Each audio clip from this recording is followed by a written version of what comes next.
expliquez-nous un peu votre parcours professionnel. Alors moi en fait j'ai fait la chambre syndicale de la couture parisienne. Voilà, donc je suis sortie diplômée styliste et modéliste. Juste après ça en fait j'ai travaillé pour un créateur japonais pendant 2 ans qui s'appelle Irie. Voilà, là j'ai appris vraiment le métier sur le tas, c'était vraiment le métier de stylisme. Et après ça, j'ai monté les soirées dîner-défilés In the Mood for Look, qui est en fait un tremplin pour les jeunes créateurs, qui se passe une fois par mois ici au Panama Café, et qui met donc en avant la jeune création.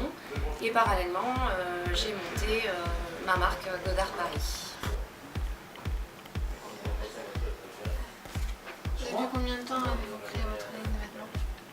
Alors Godard Paris en fait c'est tout récent parce que ça date que depuis septembre dernier. Bon après forcément quand on monte une marque, une société, il y a quand même tout un travail en amont à faire justement sur l'image de la marque qu'on veut donner, qu'est-ce qu'on veut faire. Donc on va dire que ça fait déjà quand même 1 an que j'essaie de mûrir le projet.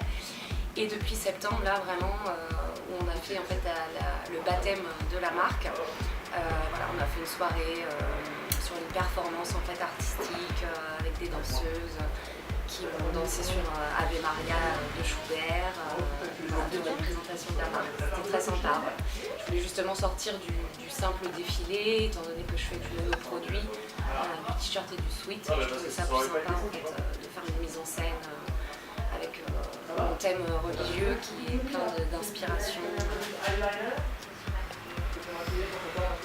Quelle motivation vous a poussé à faire votre propre ligne de vêtements?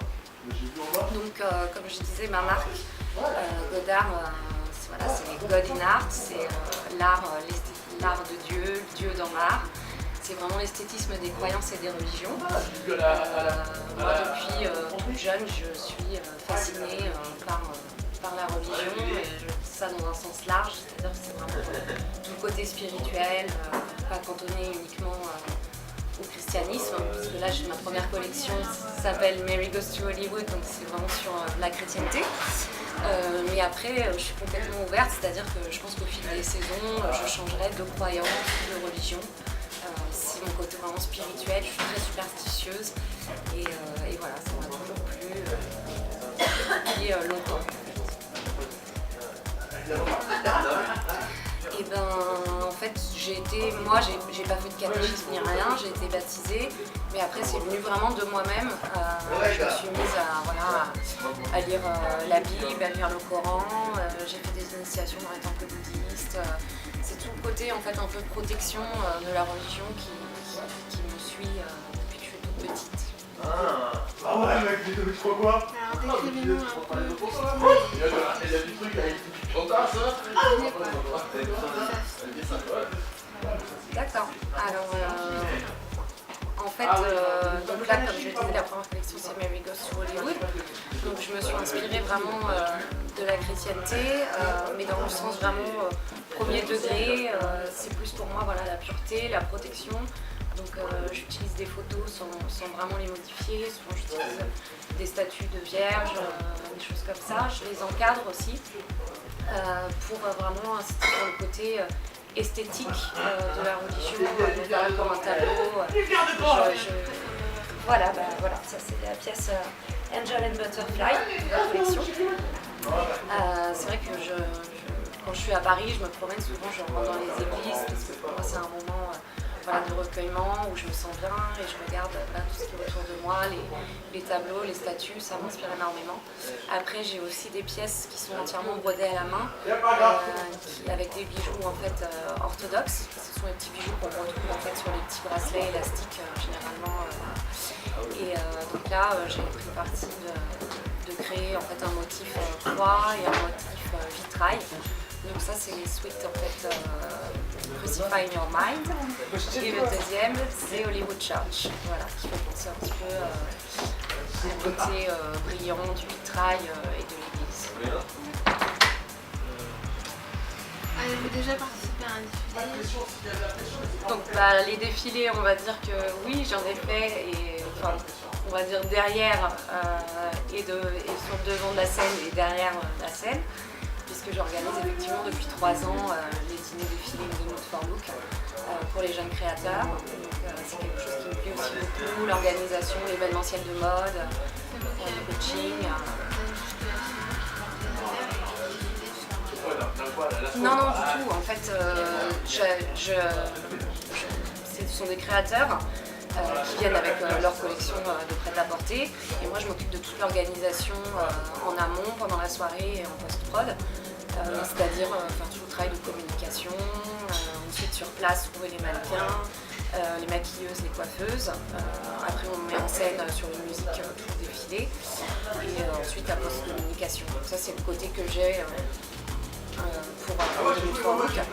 Et ensuite pour Godard Paris, effectivement, comme je vous l'ai dit, on a fait déjà une célébration en septembre, le baptême de la marque, mais plus, voilà, moi pour ma marque, je suis pas trop branchée vraiment défilé, mais plus performance en fait. Ça m'intéresse plus de mettre vraiment en scène l'image de la marque, tout le côté spirituel, religieux. Vous travaillez plutôt seul ou en équipe? Donc pour cette marque de vêtements, je suis la seule créatrice. Mais bon, après, c'est vrai qu'on a toujours besoin voilà, de personnes autour de nous, de collaborateurs pour faire plein de choses, ne serait-ce que pour mes performances. Je demande quand même conseil un peu autour de moi. Je suis aidée par pas mal de personnes. Mais au niveau de la création, je suis toute seule. Je m'occupe aussi de la production. Après, avoir une société en tant que jeune créateur, ça veut dire aussi s'occuper de l'administratif. Enfin bon, voilà, le métier de styliste, c'est pas uniquement la création, c'est une petite partie du métier, mais il y a quand même pas mal de choses à faire à côté. Et pour l'instant, je fais ça toute seule. Comment se passe une journée de travail? Alors concrètement, je me lève le matin, ça va être regarder les mails. Voilà, après on va passer toutes les coups de fil, répondre aux mails. Ensuite, il y a tout ce qui est réassort, puisque là j'ai déjà un premier point de vente dans le Marais. 11 rue des Écoufs, c'est la boutique Escelaro, c'est un concept store donc qui vend plusieurs marques pour ma marque. Donc voilà, après un travail de réassort à faire au niveau des boutiques. Un grand travail de communication, gérer voilà, tout le côté presse. Moi je me sers quand même beaucoup des réseaux sociaux. Voilà, c'est mettre en avant tous les jours la marque via Facebook, Instagram, voilà, tout ce genre de choses. Après il y a le côté administratif. Voilà, c'est divers et varié. Faire les courses pour aller chercher des fournitures. Voilà, ça passe. J'ai aussi une partie graphisme, vu que je fais voilà, des impressions numériques qui sont faites à Paris. Et une partie broderie, couture à main, parce que tout est fait à Paris, dans mon atelier parisien, de mes propres mains. C'est un artisanat. Oui, alors en fait les sweats et t-shirts sont déclinés entre le S et le XL. Après j'ai des produits unisex qui sont pour hommes et femmes, comme ce sweat. Ensuite pour les t-shirts, j'ai des modèles féminins qui sont plus en colure bateau et petites manches relevées. Et un modèle homme, voilà, sur droite. Quels sont les points positifs et négatifs dans ce métier? Alors on va dire que quand on démarre, c'est un peu compliqué au niveau financier. Voilà, on n'a pas forcément beaucoup d'aide au niveau des banques aux caisses. Donc généralement c'est vrai que si on n'a pas d'investisseurs, c'est un petit peu compliqué parce qu'il y a beaucoup de dépenses forcément au départ. C'est-à-dire faire un site internet, le e-shop, les shootings photos, il y a beaucoup de choses. Et puis avant c'est forcément toute la marchandise. Donc ça c'est le côté un peu stressant on va dire du métier. Et puis après le côté positif c'est que c'est une passion. Donc, ça nous permet de rencontrer des gens très intéressants, voilà, des grands journalistes de magazines de mode, de faire des soirées, des défilés. C'est le côté un peu plus strass et paillettes du métier. Votre métier vous a-t-il amené à voyager?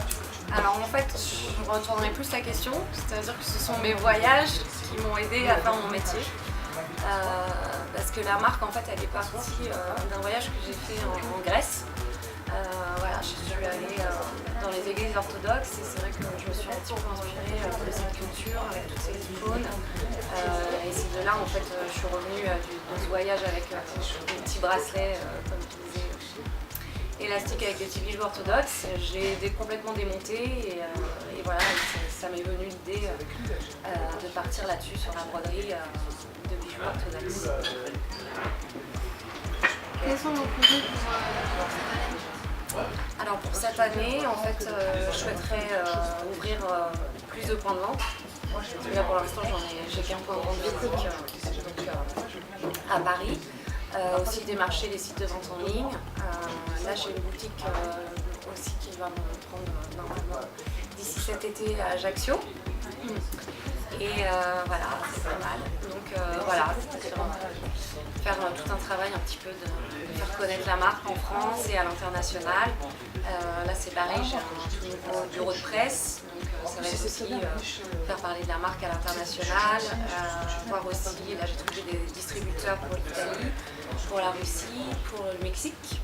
Parce que ce sont des pays où je me dis que ça peut vraiment bien fonctionner, qui sont assez voilà, dans l'esprit aussi religieux. Voilà. Je vous remercie. Merci à vous. Puis,